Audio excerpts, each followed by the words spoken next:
puisque nous aimons tous les deux ce qui est exceptionnel, voilà, je viens là, près de vous, maintenant.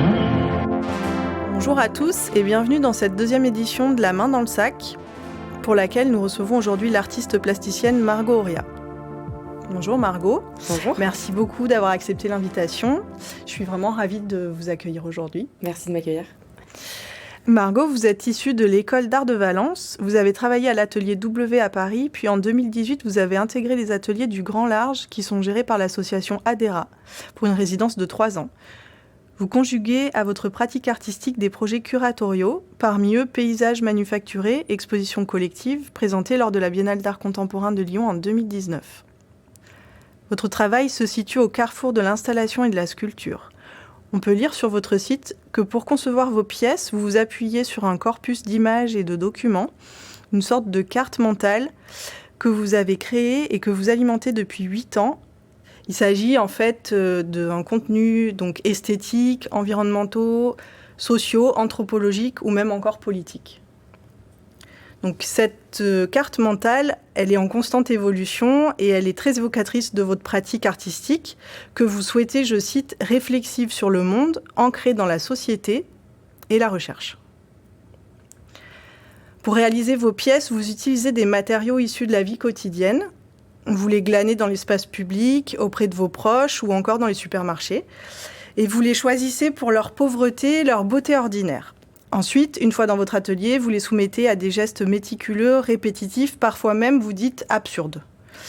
Vous vous appropriez ainsi le savoir-faire de travailleurs. Il peut s'agir d'ouvriers, de pêcheurs, de balayeurs de rue, qui constituent en fait pour vous les figures une mémoire autobiographique dans laquelle vous puisez votre inspiration.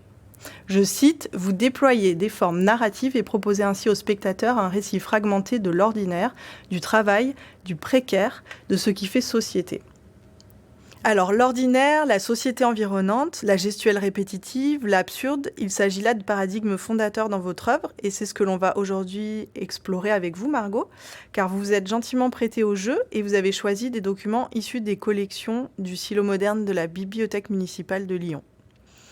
Votre choix, en l'occurrence, s'est porté sur 3 livres.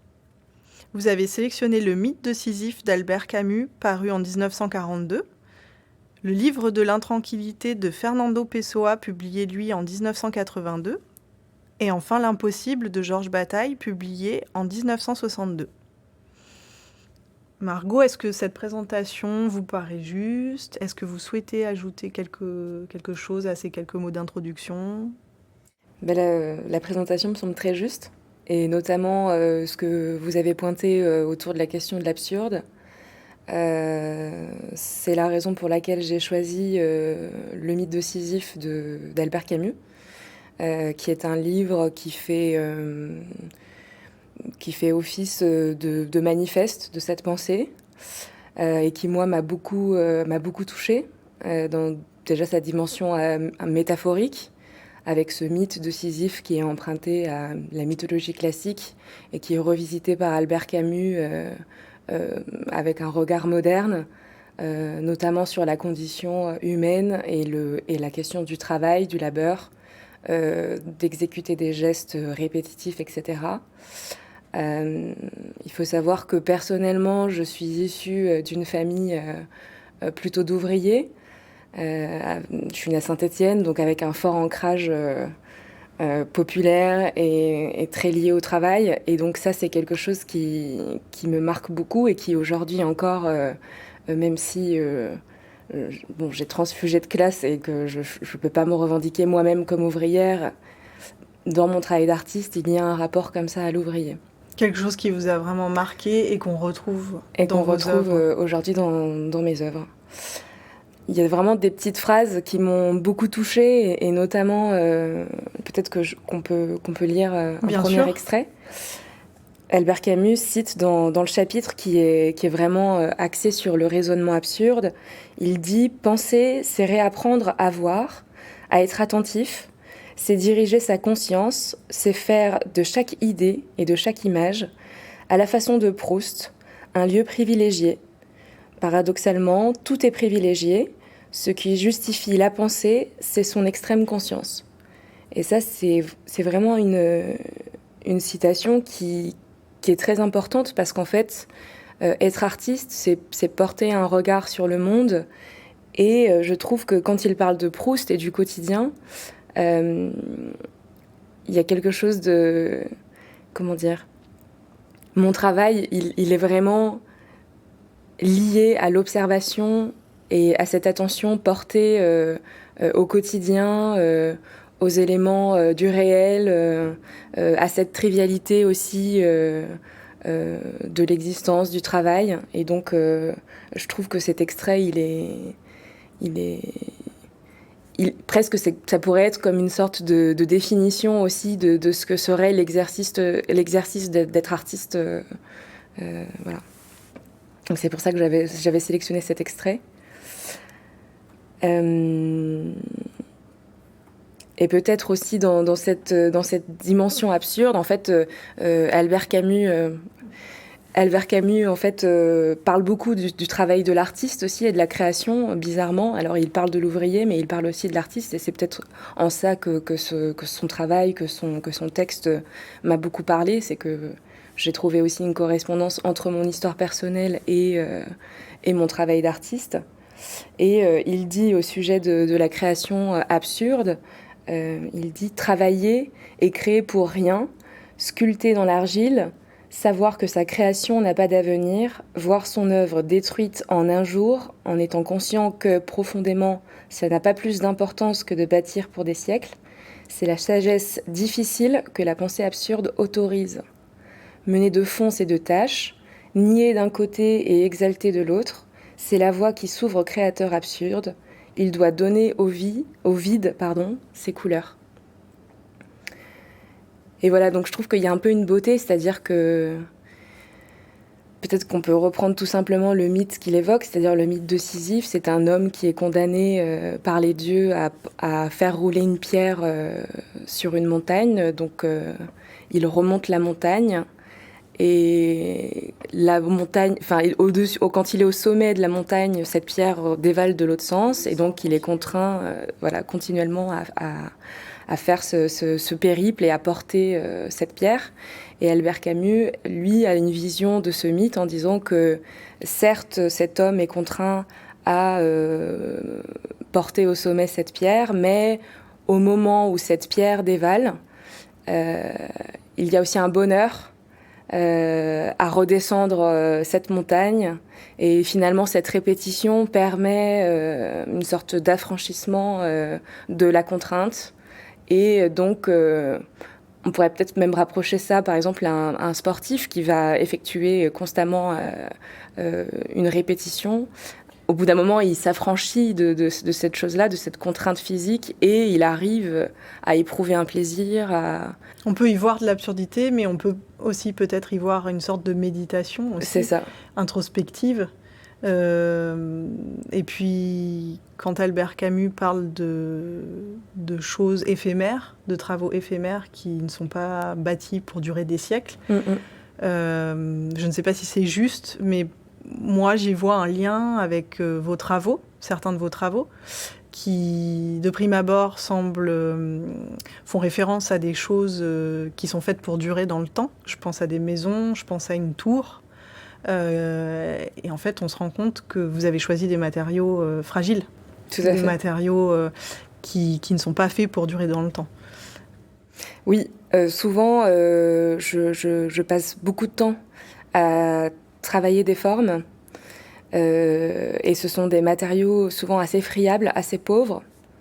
En cela, je pense que je suis un peu une héritière aussi d'un mouvement artistique qui s'appelle l'arte povera, qui s'est focalisé plutôt sur des choses périssables. C'est là aussi tout l'intérêt, et c'est pour ça aussi que je parle d'absurdité, c'est-à-dire que normalement l'artiste crée des choses qui tiennent dans le temps et des choses qui sont faites pour durer. Voilà, qui sont faites pour durer et pour marquer aussi l'histoire et laisser une trace. Et en fait, c'est là toute la beauté aussi de la pensée absurde, c'est-à-dire que moi, je fais mon existence et je fais pour faire, et peu importe que mon travail me survive ou non. D'ailleurs, je trouve ça intéressant de passer des heures, par exemple, à coller des allumettes les unes aux autres, à créer un corail, et que potentiellement, dans une exposition, un spectateur passe, enflamme ces allumettes et détruise un travail de plusieurs années sur cette sculpture. Je trouve ça beau aussi de voir comment le travail... Et la fragilité du travail. La fragilité du travail, et c'est pour ça aussi que je l'apparente beaucoup avec le métier d'ouvrier. En fait, c'est que je dirais que je suis artiste comme pourrait être un ouvrier, c'est-à-dire que je le fais modestement. Je cherche pas à marquer l'histoire. Je suis une de plus qui propose quelque chose. Je suis pas dans une productivité, c'est-à-dire que mes travaux, par exemple, sont créés et les formes se figent à l'occasion d'expositions, mais en fait, je travaille dessus des années en atelier. Et donc, en fait, j'échappe finalement à une productivité qui... Enfin, on pourrait se dire, oui, il faut être artiste, il faut faire beaucoup d'expos, etc. Je m'inscris dans un laps de temps qui n'est pas lié justement à une productivité, c'est-à-dire que c'est sur des années, et je cherche pas à produire beaucoup, je cherche à approfondir ce que je fais. Un dur labeur, résultat de plusieurs années, Ouais. qui au final se concrétise formellement.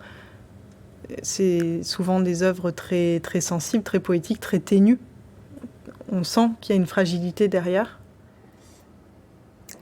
Oui, et oui, tout à fait. Et au-delà de ça, peut-être pour encore parler du matériau, puisqu'en fait, le matériau, c'est ce qui est l'essence de mon travail, puisque je fais de la sculpture et des installations. Et plus le temps passe, plus je me rends compte que le choix de ces matériaux, qui sont quand même un peu particuliers, qui ne sont pas des matériaux classiques de sculpture, ce choix-là, il est extrêmement important, puisqu'en fait, je choisis des matériaux qui sont vecteurs de récits. C'est-à-dire que pour moi, une allumette, quand on va regarder l'ensemble de mon travail, par exemple, de loin, on ne pourra pas nécessairement distinguer l'allumette. On va avoir une vue d'ensemble comme ça, d'une forme un peu abstraite. Et lorsqu'on se rapproche, on va observer en détail qu'en fait, c'est constitué de quelque chose qui fait partie de notre quotidien. Et donc, pour moi, c'est important que le spectateur, par la matière, entre dans l'interprétation. Alors, moi, j'en fais une d'interprétation par rapport à l'allumette, mais je veux dire, n'importe qui pourrait regarder ce travail et penser à sa propre vie, à sa propre... En fait, c'est ce que Merleau-Ponty appelle des objets interculturels. C'est-à-dire que ce sont des objets où les subjectivités se croisent dessus, et c'est en fait les objets, les matériaux deviennent des lieux culturels. Et donc moi c'est avec ça que j'essaie de travailler, c'est-à-dire des matériaux qui permettent à chacun d'entrer dans l'œuvre, parce que pouvoir s'approprier l'œuvre. Et moi, j'ai une frustration personnelle en tant qu'artiste à aller parfois au musée et à ne pas comprendre nécessairement. Je trouve que parfois, dans ce qui peut être produit, alors c'est pas un jugement ou quoi que ce soit, mais parfois, les œuvres font référence à un bagage culturel artistique. Et moi, j'essaie de déplacer en fait ce référencement à travers ces matériaux, c'est-à-dire que j'essaye non pas de référer à une histoire de l'art, mais plutôt à une histoire collective, à une histoire du concret, de l'existence. Et donc c'est peut-être pour ça que vous disiez que vous avez été peut-être un peu touché aussi par ces œuvres, c'est parce qu'en fait, elles font appel à des choses très simples, très, très quotidiennes. Ouais. Très universelles, en fait. Ouais. Elles ont un large spectre dans lequel on peut facilement rentrer parce qu'on peut s'approprier effectivement vos œuvres, même si le récit qu'on y met n'est pas le récit que vous y avez mis. Et c'est ça qui effectivement m'a happé lorsque j'ai vu vos œuvres.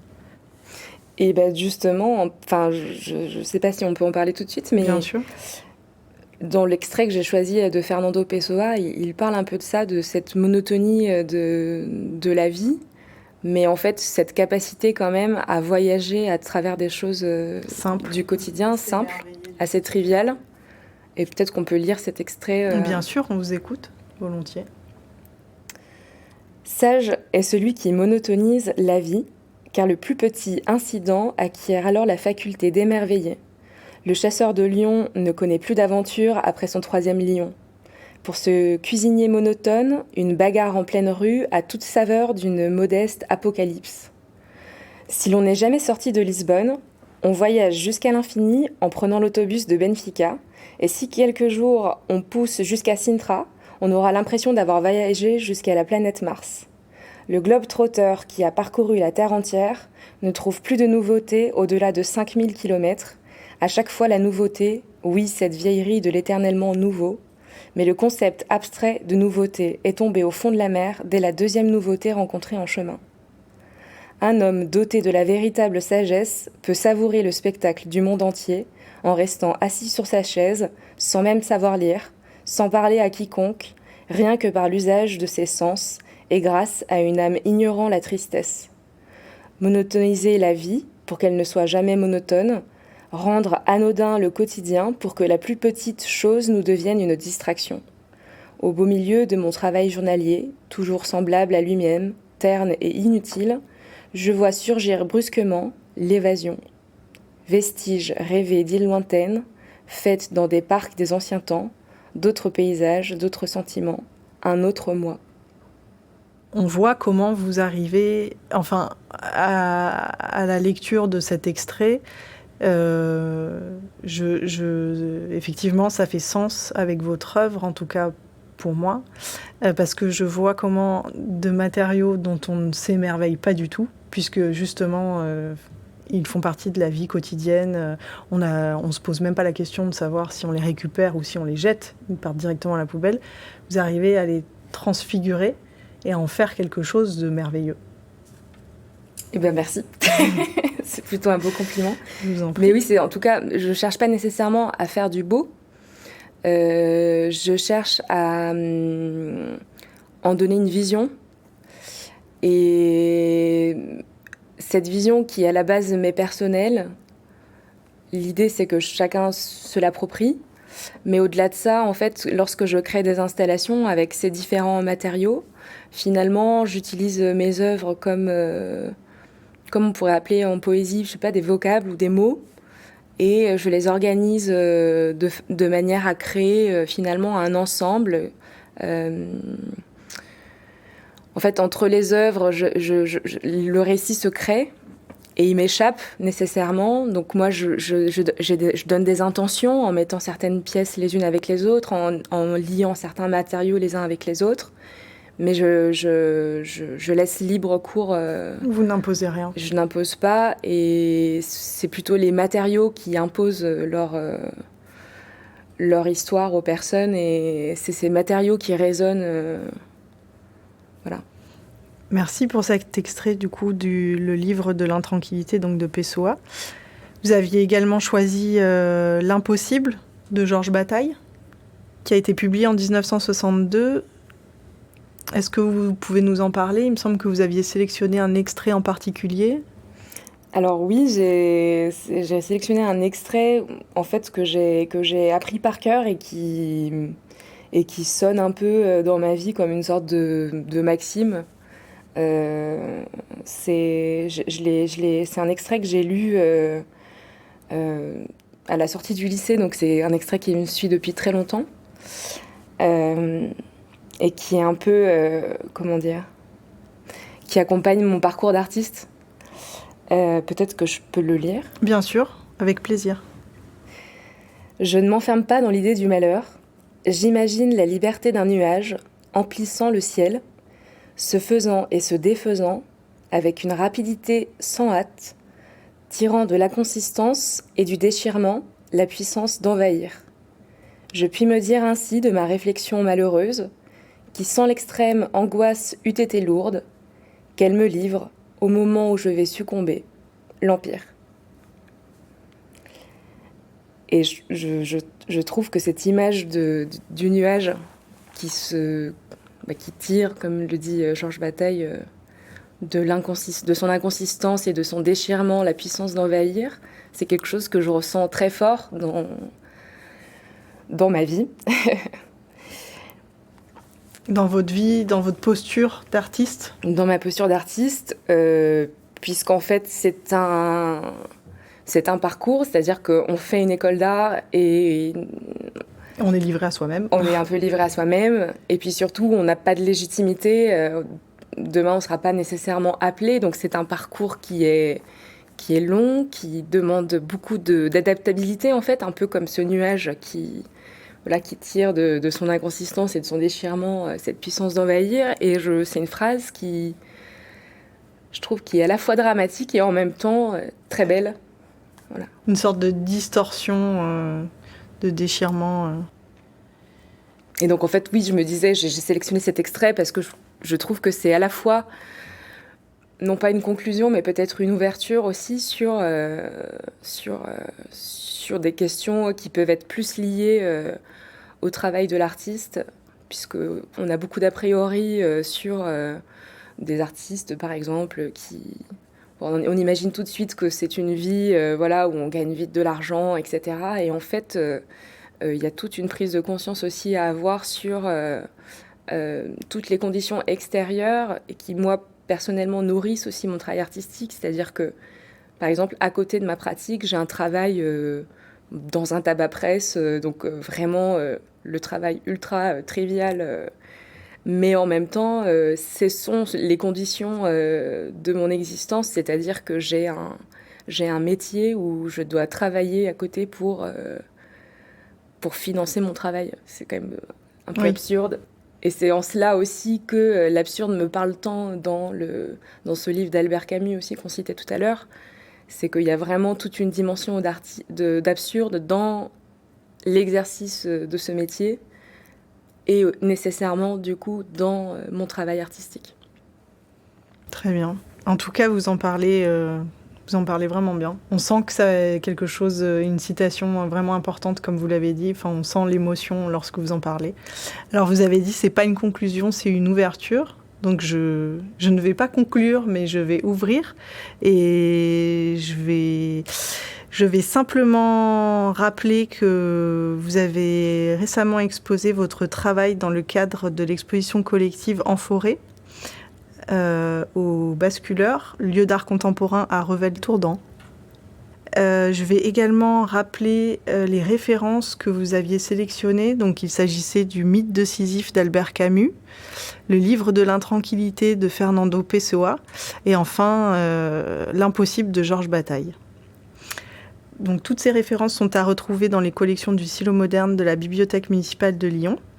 Margot, Auria, je vous remercie beaucoup d'avoir accepté l'invitation et de nous avoir parlé de votre travail, que j'invite fortement à tout le monde à aller découvrir sur votre site www.margotauria.fr. Merci à vous. Merci.